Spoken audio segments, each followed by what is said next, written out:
लेकिन असम के जो अभी आंकड़े हैं सीटों के, देखिए वो भी आ गए। एक तरफ 95 सीट पर अभी भारतीय जनता पार्टी आगे है और जो एग्जिट पोल के अभी अनुसार जो हम दिखा रहे हैं, और उसी में 28 पर है कांग्रेस। तो अभी देखिए बड़ा फासला जो है वो बनता यहां पर नजर आ रहा है। प्रशांत उमराव जी, अभी जो सीटों के आंकड़े हैं उस पर आपका रिएक्शन? आकलन है वही आपके चैनल पे ही आंकड़े आए हैं और इसी के आसपास ही मुझे लगता है कि 4 मई भी आंकड़े आएंगे। 4 मई को परिणाम आएंगे और कुछ सीटें बढ़ भी सकती हैं, घटने का कोई वो नहीं है।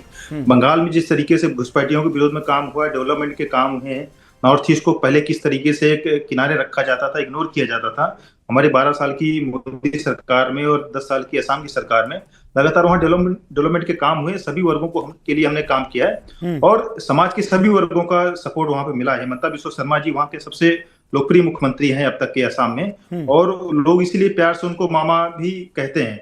और हम देखते हैं कि लगातार जब घूमते हैं अपने प्रदेश में, जाते हैं लोगों से, जनता से मिलते हैं, गाड़ी से उतर के भी मिलते हैं, महिलाओं का, बच्चों का, पुरुषों का, जिस तरीके से उनके प्रति लगाव रहता है, एक फैमिली पर्सन की तरह, एक बड़े भाई की तरह वो लोग मिलते हैं बच्चों से, महिलाओं से। तो ये वो प्यार जो है, वो स्नेह है, एक वोट के रूप में उनको हिमंता जी को मिल रहा है और ये पूरी तरीके से उनके फेस पे चुनाव लड़ा गया है। ठीक है, चलिए अब सीटों की जो संख्या आई उस पर प्रियंका जी के पास में चल रहा हूं। प्रियंका जी, अभी जो सीटें हमें नजर आती हैं, 28 कांग्रेस की सीटें अभी नजर आती हैं, यानी 2021 से भी तकरीबन आप 22-23 सीटें पीछे अभी नजर आती हैं। इस पर क्या आपका एनालिसिस कहता है? देखिए, मैं सिर्फ इतना ही कहना चाहती हूँ कि ये सर्वे किस आधार पर किए गए हैं मुझे नहीं पता, पर जो पब्लिक का परसेप्शन है, जिस तरह की एंटी इनकम्बेंसी थी, उन सारी चीजों से साफ देखकर लगता है कि पब्लिक बदलाव चाहती है। और वास्तविकता ये भी है कि आज जिस तरीके से चुनाव खत्म होने के बाद लोगों के अंदर भय और डर है कि किस तरीके से गैस के प्राइस हो या तेल के प्राइस हो बढ़ने वाले हैं। इवन पेट्रोल पंप पे आप आज जाइए तो कहीं ना कहीं आपको बैनर मिल जाएगा कि पेट्रोल खत्म हो चुका है। सारे लोग होल्ड करके रख रहे हैं क्योंकि हकीकत ये है कि प्राइस बढ़ेंगे और वो महंगाई वाकई में पूरे देश के लिए एक कमर तोड़ महंगाई साबित होगी। और सरकार उस पर कुछ नहीं कर रही, क्योंकि आप देखिए किस तरीके से प्रधानमंत्री जी डमरू और त्रिशूल लेकर टहल रहे हैं। तो वास्तविकता ये, उन्हें चिंता भी नहीं है कि इस देश में महंगाई बढ़ रही है, इस देश में बेरोजगारी बढ़ रही है। पर अगर आप देखिए कि इस तरीके से बात करते हैं कि उत्तर प्रदेश में गड्ढे नहीं, अरे भाई उत्तर प्रदेश में आपको गड्ढे नहीं दिखते? पूरे पूरे बड़े बड़े गड्ढे, आप ग्रीन कॉरिडोर बनाते हैं, गड्ढा जो है 5 फीट का खुद जाता है, तो आपको गड्ढे नहीं दिख रहे उत्तर प्रदेश? ठीक है, बिल्कुल प्रियंका जी, लौटूंगा आपके पास। इसी बीच एक और बड़ी खबर हम आपको बता रहे हैं। चलिए अब सीधा आपको लिए चलते हैं। असम में इस बार किस पार्टी को कितना वोट शेयर मिला है वो हम आपको दिखा रहे हैं। देखिए, कांग्रेस को अगर हम दिखाएं तो 41.2% वोट शेयर यहां कांग्रेस को मिलता नजर आ रहा है। अब भारतीय जनता पार्टी यानी बीजेपी की तरफ चलें तो 46.1 वोट फीसदी मिलता नजर आ रहा है, यानी कि 5% जो है कांग्रेस से ज्यादा है। IUDF की अगर हम बात करें तो 2.8%, यानी बदरुद्दीन अजमल की पार्टी को 2.8%, और अदर्स के खाते में 9.8% वोट शेयर जाता नजर आ रहा है। चलिए अब सीधे आपको जरा यह भी बता देते हैं इस सर्वे में असम की किस पार्टी को कितना सीट शेयर हासिल हुआ है। चलिए अब देखिए, सीधे हम आपको दिखा रहे हैं। सबसे पहले बात होगी असम में किस पार्टी को कितना सीट शेयर मिला। भारतीय जनता पार्टी 95 सीटों पर अभी यहां बढ़त बनाती नजर आई। दूसरी तरफ कांग्रेस जो है 28 सीटें, यानी कि पिछली बार से तकरीबन 22 से 30 सीटें कांग्रेस की घटी हैं। AIUDF की अगर हम बात करें तो 3 सीटें यहां मिलती नजर आ रही हैं, और अदर्स के खाते में जो 0 सीट जाती नजर आ रही है, यानी भारतीय जनता पार्टी 95, कांग्रेस 28। इसके बाद IUDF जो है 3 सीटों पर नजर आती है, और उसके बाद अदर्स के खाते में 0 यानी 0 सीट जाती नजर आती है। प्रभात जी, सीटों पर वो आपका एक कमेंट में लेना चाहूंगा, क्योंकि बड़ी बढ़त यहां भारतीय जनता पार्टी और हेमंत बिस्वा शर्मा के चेहरे पर जो चुनाव हुआ उसमें बीजेपी को असम में मिलती नजर आती है। कैसे देख रहे हैं आप? नहीं, देखिए, निश्चित तौर पे विकास जी, जो वहां पे मुद्दे बनाए गए थे कि महंगाई है, बेरोजगारी है, और वहां चाय बागानों का मामला है, वो कहीं धरातल में दिखाई नहीं दिया। वहां पे निश्चित तौर पे डबल इंजन की सरकार का एक जो कंसेप्ट था वो वहां की जनता ने उसको स्वीकार किया। और 95 सीट अगर आज एग्जिट पोल में दिखाई जो सवाल आप उठा रही थी तो उसको तो प्रभात जी नकार रहे हैं कि वो जमीन पर नहीं मिला है।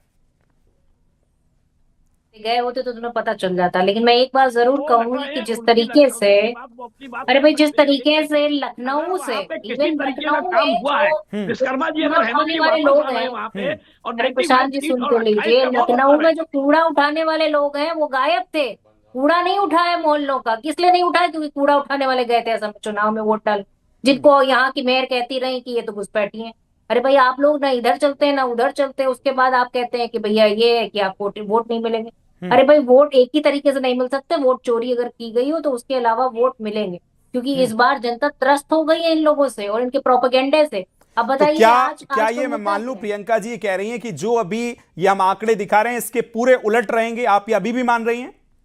बिल्कुल मान रही हूँ मैं, और आपके किसी भी आंकड़ों पर मैं विश्वास नहीं करती। ठीक है, प्रभात जी कुछ कह रहे हैं, प्रभात जी का हम रिएक्शन ले रहे हैं। जी प्रभात जी बोलिए। देखिए प्रियंका जी अपना दावा रही हैं, उनकी 25 रहे हैं, वो कहीं सरकार बनाते हुए रहे हैं, लेकिन दावा हो सकते हैं क्योंकि 4 मई को परिणाम आएंगे, उनको भी अपना दावा करना देखिए चाहिए। आप जनता के ऊपर नहीं है, आप जनता से ऊपर नहीं चले गए। पर मैम सर्वे तो हमने जनता के साथ ही किया है ना। बिहार पे जनता इतनी मोटिवेटेड है कि वोट दे देगी। 2014 से ज्यादा क्या लहर अभी बन गई है क्या? हकीकत ये नौकरियां है नहीं। और आप बताइए कि कौन नहीं परेशान है, चाहे आदिवासी हो, चाहे महिलाएं हो, चाहे युवा हो, चाहे बच्चे हो, सब तो परेशान घूम रहे हैं। और आप कह रहे हैं पता नहीं कौन सी लहर चल रही है। अरे भाई ये 2 चीजें तो गिना दीजिए, आखिर सरकार ने ऐसा क्या कर दिया है कि पूरी दुनिया उनको, पूरा जो देश है वो उनके लिए पागल हो रखा है। अरे भाई ठीक है, इस पे प्रशांत जी से मैं जवाब लूंगा, लेकिन अशोक जी बहुत देर से मैं देख रहा हूँ कुछ लिख रहे हैं, शायद आंकड़े उन्होंने जो बनाए थे उसके आधार पर। अशोक जी क्या हो रहा है, बढ़ रहा है कि घट रहा है? ठीक है लौटूंगा प्रभात जी, प्लीज 1 by 1 प्लीज। जी अशोक भाई। विकास जी देखिए ऐसा है कि अभी 3 मई तक भाजपा ऐसे ही बढ़ती रहेगी, और 3 मई के बाद जब 4 मई आएगा तो भाजपा रसातल में चली जाएगी, क्योंकि जिस तरह से लोकतंत्र को भाजपाइयों ने कुचला है अपनी जो संवैधानिक संस्थाओं का दुरुपयोग कर करके, जनता भी उसी तरह से इनको चुनाव में कुचलने का मन बना चुकी है। और मैं भी वही देख रहा, जो आप कह रहे थे मैं देख रहा था कि भारतीय जनता पार्टी की स्थिति, जो 5 राज्यों के जो चुनाव हुए सारी में स्थिति खराब है। वो जो सपना पाले थे पश्चिम बंगाल जीत लेंगे, जो सपना पाले थे कि असम में दोबारा चुनाव जीत जाएंगे, तो सपना उनका पूरा नहीं होने जा रहा, क्योंकि असम का जो आप यहाँ पे चर्चा कर रहे हैं, वहां पर वास्तव में अगर आप देखेंगे तो सबसे लो मतलब वेज वहां पर है, 200-250 मजदूरी वहां पर है, सबसे पुअर वहां लिविंग स्टैंडर्ड है, पुअर एजुकेशन है, मतलब सारी दुश्वारियां असम की जनता झेल रही है। और जो है डबल इंजन सरकार में झेल रही है, ऐसा नहीं कि केंद्र में दूसरी सरकार असम में दूसरी सरकार। आप बताइए, यहाँ पे भाजपा के साथी बैठे हैं और हमारे पत्रकार महोदय बैठे हैं, असम में चाय के जो मजदूर हैं जो काम करते हैं उनकी मजदूरी कब बढ़ाए इन्होंने, कितनी बढ़ाया इन्होंने? 1 पैसे नहीं बढ़ाया, और कह रहे हैं कि वहां कोई इशू ही नहीं। ठीक है, इसी पे मैं जवाब ले रहा हूं। प्रशांत जी इसका जवाब दीजिए, फिर मैं सूर्य जी के पास चलूंगा। देखिए विजय जी, जो आपके आंकड़े देख करके जो हमारे विपक्ष के साथियों का जो है बिल्कुल हालत खराब हो गई, इसलिए वो जुलूल की बातें कर रहे हैं, बेरोजगारी की बात कर रहे हैं। मैं तो कह रहा हूँ कि हिमाचल और कर्नाटक में कोई आदमी बेरोजगार नहीं है। जो भी व्यक्ति 18 साल का होता है उसको वहां पे सुक्खू जी और वहां के सिद्धारमैया जी पकड़ पकड़ के नौकरी देते हैं। और जो है अभी जो आपदा में अवसर तलाशते हुए हिमाचल में जो मीडिया ने खबर प्रकाशित की थी कि 5 रुपए डीजल पेट्रोल के बढ़ गए हिमाचल में, वो एक्चुअली में बढ़े नहीं थे, घटा दिए सुक्खू जी ने। और ये भी खबर गलत, सुन लीजिए मैडम, हिमाचल में क्या, हिमाचल तो छोड़िए, आप उत्तराखंड में आ जाइए। फिर मैं गीता भंडारी को आज तक आप लोग न्याय नहीं दे पाए हैं। और आपकी जो महिला नेत्रियां वो क्या कहती है, वो ये कहती है कि भैया जनसंख्या बीच में ना बोले ना, फिर मैं बोलने नहीं दूंगा, इस तरह मत करिए। ठीक है प्रियंका जी, जब आप बोल रही थी वो मुझे लगता है प्रियंका गुप्ता जी बोलिए प्रशांत भाई बोलिए। सिमी रोजबिल ने बोला कि यहाँ पे संबंध बनाने पड़ते हैं कांग्रेस में, हो सकता है वही प्रियंका गुप्ता जी के बारे में बोला हो, तो ये तो कांग्रेस का कल्चर है, तो वो हमको मत बताइए। और पेट्रोल डीजल के दाम जो है हिमाचल। और इसी बीच देखिए एक और बड़ी खबर हम आपको बता रहे हैं, आपके पास लौटूंगा सूर्या जी, आखिरी आपका कमेंट, जो सीटों की हम बात कर रहे हैं, बहुत 10 सेकंड मेरे पास हैं, कितना इत्तेफाक रखते हैं, क्या यही रहेगा आसपास? जल्दी से सूर्य जी।